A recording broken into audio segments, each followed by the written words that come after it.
کہ اللہ مسبب الاسباب ہے، وہ اسباب کا پابند نہیں ہے، وہ اسباب کا محتاج نہیں ہے، اسباب اس کے محتاج ہیں۔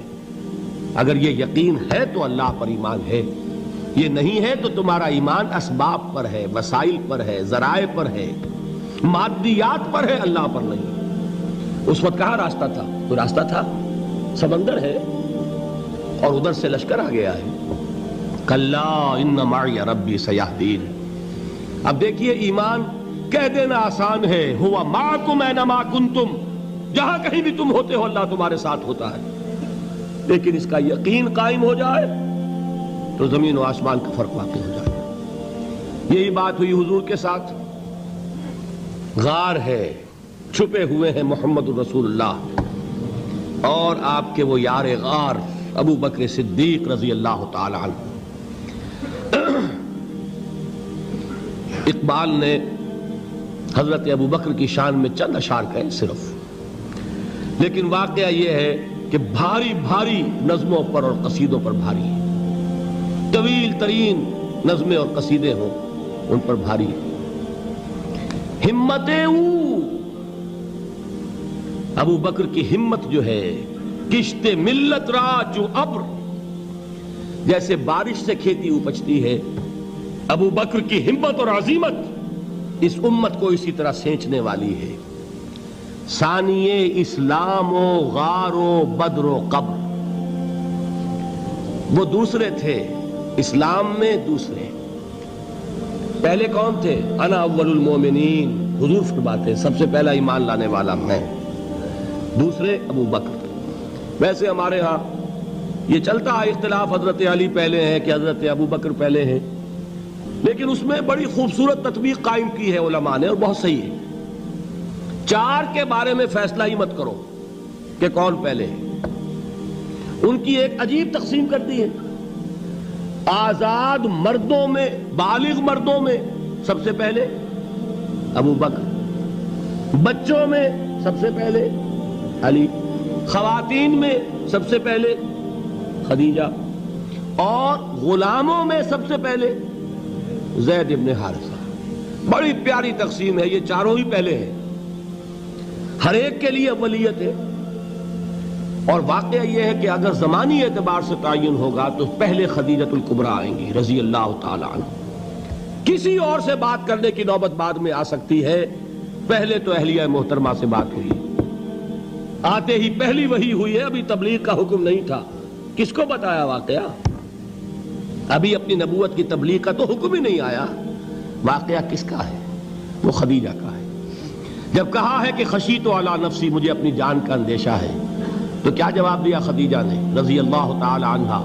وہ صدیقۃ الکبریٰ ہے۔ صدیقات جو ہیں خواتین، ان میں چوٹی پر خدیجۃ الکبریٰ ہے رضی اللہ تعالی عنہا، اور صدیق جو مرد ہیں ان میں صدیق اکبر ہے ابو بکر صدیق رضی اللہ تعالی عنہ، لیکن صدیقات میں چوٹی پر۔ جب حضور نے فرمایا خشیت علی نفسی، کیا فرمایا؟ کیا عرض کیا؟ کیسے تسلی دی؟ نہیں نہیں، اللہ آپ کو ضائع نہیں کرے گا، آپ غریبوں کے ہمدرد ہیں، آپ مساکین کے تکالیف رفع کرنے والے ہیں، آپ بیواؤں کی سرپرستی کرتے ہیں، آپ مسافروں کی خدمت کرتے ہیں، اللہ آپ کو ضائع نہیں کرے گا۔ یہ یقین ہے اس خاتون کے اندر۔ خیر وہ ایک علیحدہ بات ہو جائے گی۔ میرے دل پر حضرت خدیجہ رضی اللہ تعالیٰ عنہ کی شخصیت کا بڑا گہرا نقش ہے، جو وہ کوئی اور ہی وقت اور موقع ہوا تو بیان ہوگا۔ بہرحال اقبال نے ایک مصرے میں جو چار اولیتیں جمع کر دی ہیں، ہمتیں کشت امت را چو ابر، ثانی اسلام و غار و بدر و قبر۔ اسلام میں حضور کے بعد پہلے کون؟ ابو بکر۔ غار میں حضور کے ساتھ کون؟ ابو بکر۔ بدر کی رات اللہ کا رسول سربسجود، وہ جھاڑ، وہ گھاس پھوس کی جو جھوپڑی بنائی گئی تھی، اور وہاں تلوار ننگی لے کر پہرا دینے والا کون؟ ابو بکر۔ اور اس حجرہ عائشہ میں محمد کے بعد سب سے پہلے دفن ہونے والا کون؟ ابو بکر رضی اللہ تعالی عنہ وصلی اللہ علیہ وسلم۔ وہ جو معاملہ میں سنا رہا تھا غار ثور کا، حضرت ابو بکر بھی حضور کے خیال سے لرز گئے ہیں. آپ کو یاد ہوگا کہ جا کر پہلے تمام جتنے سوراخ تھے انہیں بند کیا ہے. ایک سوراخ رہ گیا تھا جس کو بند کرنے کے لیے کوئی کپڑا نہیں تھا. وہاں اپنی ایڑی رکھی ہے. تب کہا ہے حضور سے تشریف لائیے, اور اپنے زانو پر حضور کو لٹایا ہے. اور وہاں کسی موذی جانور نے کاٹا ہے. حضور کی آنکھ لگ گئی تھی. اس وقت اس بل کے اندر جو بھی بچھو ہے کیا ہے واللہ عالم, اس نے کاٹا ہے. اس کی تکلیف کی وجہ سے ابو بکر کی آنکھوں سے آنسو ٹپک گئے. حضور کے چہرے مبارک پر پڑے ہیں تو حضور جاگے ہیں, معاملہ کیا ہے. ایڑی نہیں ہٹائی وہاں سے, مبادا وہ جانور وہاں سے نکل کر محمد الرسول اللہ کو کوئی گزن پہنچا دے. ابو بکر کی ایڑی ہے, جس طرح چاہے کھا لے, ختم کر دے, جان نکل جائے تب کوئی آنچ آئے محمد پر تو آئے, لیکن جیتے جی نہیں. وہ ہے ابو بکر. حضور کے خیال سے اس وقت حضور نے پھر اپنا لعاب دہن لگایا ہے, اور اس سے پھر آپ کی تکلیف ختم ہوئی. جیسے خیبر میں حضرت علی کی آنکھ دکھ رہی تھی, اس کو جو شفا حاصل ہوئی ہے وہ بھی حضور کے لعاب دہن سے ہوئی. تو بہرحال اس وقت انہوں نے کہا ہے کہ اے نبی یا رسول اللہ, اگر اس وقت ان میں سے کسی نے غیر ارادی طور پر بھی اپنے قدموں کی طرف جھانک لیا تو پکڑے جائیں گے. کیا جواب تھا اللہ کے رسول کا؟ لا تحزن ان اللہ معنا. اللہ ہمارے ساتھ ہے, کیوں گھبراتے ہو ابو بکر. یہ ہے ایمان باللہ, میرا مالک اللہ, میرا رازق اللہ, میرا محافظ اللہ, میرا مددگار اللہ, میرا پشت پناہ اللہ, میرا دوست اللہ. یہ دوستی ہے اللہ کی جو لب لباب ہے, حاصل ہے ایمان کا. اسی کا نام ولایت ہے. اولیاء اللہ کے سروں پر سینگ نہیں ہوتے. جس کے دل میں ایمان راسخ ہو چکا ہو وہی اللہ کا ولی ہے. جسے اللہ پر یقین ہو چکا ہے وہی اللہ کا ولی ہے. جسے یقین ہے اللہ میرے ساتھ ہے, میرا مددگار, میرا پشت پناہ, میرا ساتھی, میرا دوست, میرا محبوب, میرا محب.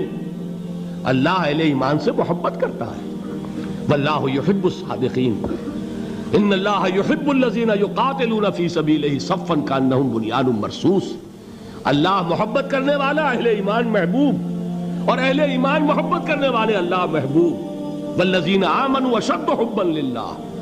آپ تصور کیجئے جسے یہ رشتہ ایمان یا رشتہ ولایت حاصل ہو جائے, الا ان اولیاء اللہ لا خوف علیہم ولا هم یحزنون. آگاہ ہو جاؤ, اللہ کے دوستوں کے لیے نہ کوئی خوف ہے نہ کوئی حزن ہے. اور میں بیان کر چکا تھا, خوف اور حزن کے خاتمے ہی کا نام امن ہے. زوال خوف, زوال حزن. یہ خوف اور حزن کیوں آتے ہیں بار بار؟ اللہ تخافوا ولا تحزنوا, دونوں آ گئے. الا ان اولیاء اللہ لا خوف علیہم ولا هم یحزنون, پھر وہی دو. وہ کیوں ہے؟ خوف ہوتا ہے کسی مستقبل کی بات کا, یہ نہ ہو جائے, وہ نہ ہو جائے, یہ نقصان نہ پہنچ جائے, یہ تکلیف نہ ہو, یہ غضب نہ آ جائے. خوف ہے مستقبل سے. حزن ہے یہ کیوں ہوا, یہ نہیں ہونا چاہیے تھا, یہ میرا فلاں چیز میرے ہاتھ سے جاتی رہی ہے, فلاں موقع نکل گیا, اب بیٹھے ہوئے ہیں اندر ہی اندر کڑ رہے ہیں, صدمہ ہے اور رنج ہے. اور جو اللہ پر ایمان رکھتا ہے وہ جانتا ہے ما اصاب من مصیبت فی الارض ولا فی انفسکم الا فی کتاب من قبل ان نبرأها ان ذلک علی اللہ یسیر لکی لا تعصوا علی ما فاتکم ولا تفرحوا بما آتاکم واللہ لا یحب کل مختال فخور. اس زمین میں یا تمہاری جانوں میں کوئی تکلیف, کوئی مصیبت نہیں آ سکتی سوائے اس کے کہ جو اللہ نے لکھ دی ہو, اس سے پہلے کہ وہ ظاہر ہو. جس کو یہ حقیقت معلوم ہو گئی اس کو یہ طرز عمل اختیار کرنا چاہیے. جو چیز چھن جائے, جاتی رہے, چھوٹ جائے, اس پر افسوس نہ کرو. کس نے چھینی؟ دوست نے. دوست کے فیصلے پر شکایت. دوستی کو بٹا لگا رہے ہو, سرے تسلیم خم ہے جو مزاج یار میں آئے. اگر دوستی ہے تو پھر تو تمہیں گردن جھکانی چاہیے کہ ہر چہ ساقی ماریخت عین الطافست, جو بھی میرا ساقی میرے پیالے میں ڈال دے اس کا کرم ہے. جو اس کی طرف سے آئے اس پر کوئی رنج نہیں, کوئی صدمہ نہیں, کوئی غم نہیں, کوئی شکایت نہیں, کوئی شکوہ نہیں. اور جو ہوگا وہ اس کے اذن کے بغیر نہیں ہوگا, اور اس کا اذن ہوگا تو یقیناً میرے لیے خیر ہی خیر ہے, چاہے وہ ناگوار شے ہو, بظاہر مجھے اچھی نہ لگ رہی ہو، میری شارٹ سائٹڈنس میں مجھے وہ نظر آ رہی ہے کہ میرے لیے بری ہے، لیکن قرآن نے کہا ہے عسیٰ ان تکرہوا شیئا وہو خیر لکم وعسیٰ ان تحبوا شیئا وہو شر لکم واللہ یعلم وانتم لا تعلمون۔ ہو سکتا ہے تم کسی چیز کو ناپسند کرو درحال ہے کہ اسی میں تمہارا خیر ہو، اور ہو سکتا ہے تم کسی چیز کو پسند کرو درحال ہے کہ اس میں تمہارا شر ہو۔ اللہ جانتا ہے، تم نہیں جانتے۔ جب مجھے یہ بات معلوم ہو گئی، میں نے اپنا معاملہ اللہ کے حوالے کیا۔ سپردم بے تو مایا خیش را تو دانی حساب کم و بیش را، اے رب جو تو چاہتا ہے وہ ہو، تیرے علم میں جو شے میرے لیے خیر ہے وہ ہو جائے، میری کوئی پسند نہیں، میری کوئی چاہت نہیں، یہ ہے راضی برضائے رب۔ اکبر الہ آبادی نے اسے کہا ہے رضائے حق پہ راضی رہ، یہ حرف آرزو کیسا، خدا خالق، خدا مالک، خدا کا حکم تو کیسا۔ جب میں آ گیا بیچ میں، میری پسند، میری مرضی، میری خواہش، میری چاہت، یہی تو شرک ہے۔ ما شاء اللہ کان وما لم یشاء لم یکن، جو اللہ نے چاہا وہ ہوا، جو اس نے نہیں چاہا نہیں ہوا، اختیار اس کا ہے، میرا تو نہیں۔ رضائے حق پہ راضی رہے، یہ حرف آرزو کیسا، خدا خالق، خدا مالک، خدا کا حکم تو کیسا۔ اقبال نے اسے کہا ہے فارسی میں، اب آپ کہیں اس کا ترجمہ بھی کرو تو وہ مجھے ذرا اس وقت کچھ بہت ہی بدذوقی کسی بات نظر آئے گی۔ جائیے پوچھئے کسی سے جسے فارسی آتی ہو۔ بروں کشید ز پیچا کے ہست و بود مرا، چے اقدہا کے مقام رضا کشود مرا۔ مجھے تو تمام پیچ و خم سے نکال دیا اس مقام رضا نے، میں راضی برضائے رب ہوں، جو فیصلہ اس کا میں اس پر راضی۔ تو کہاں کا حزن اور کس کا خوف، یہی زوال حزن اور زوال خوف، یہی ہے امن، یہ نتیجہ ہے ایمان کا۔ تو جان لیجئے یہ ہے لب لباب، یہ ہے حاصل ایمان کا، یہ ہے تو ایمان ہے، یہ نہیں ہے تو ایمان نہیں۔